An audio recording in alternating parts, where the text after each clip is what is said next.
wabarakatuh. Perkenalkan, nama saya Lydia Nanti Julianti dengan NIM 24161014, Prodi Teknologi Pendidikan kelas A. Di sini saya akan menjelaskan materi tentang mengatur grogi. Kita semua sudah pasti pernah merasakan grogi itu sendiri. Gejala grogi itu seperti tangan terasa dingin, gemeteran, sakit perut, dan lain-lain. Grogi itu tidak perlu dihilangkan, tapi harus dikuasai. Apabila kita tampil tanpa grogi, kewaspadaan untuk baiknya suatu penampilan atau ketepatan berkomunikasi akan berkurang. Karena akan seperti sedang mengendarai mobil di lapangan luas, tanpa rem, tidak takut menabrak, tidak peduli arah, dan mengabaikan kecepatan. Cara yang bisa kita lakukan untuk mengatur grogi itu, yang pertama, bernapas. Bernapaslah dengan perlahan-lahan. Tarik napas melalui hidung selama 7 hitungan. Lalu, keluarkan perlahan-lahan selama 7 hitungan hingga perut mengempis melalui mulut. Lakukan sebanyak 5-10 kali sebelum kita berbicara. Hindari bernapas seperti habis olahraga atau napas cepat dan pendek. Atur napas hingga kembali tenang dan normal. Setelah merasa nyaman, mulailah berbicara dengan tenang dan lantang agar diperhatikan. Yang kedua, suara. Bicaralah dengan suara yang bertenaga, bukan berteriak. Saat sedang grogi, seringkali muncul rasa tidak percaya diri dalam diri kita.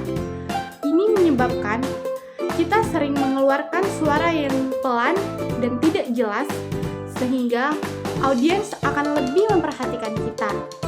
Akibatnya, akan berlipat pula rasa grogi yang kita rasakan. Bicara perlahan dan jelas.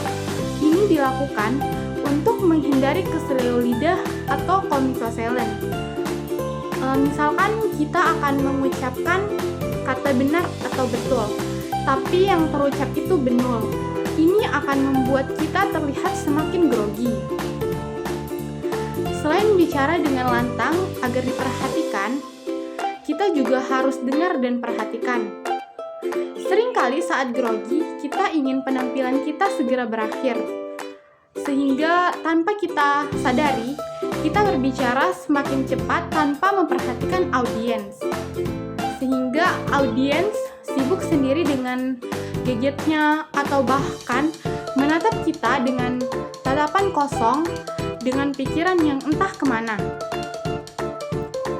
Tidak ada salahnya kita berhenti sejenak, menghampiri audiens, menanyakan satu atau dua hal sederhana, atau berjalan mendekati mereka, agar merasa diperhatikan dan otomatis memperhatikan kita.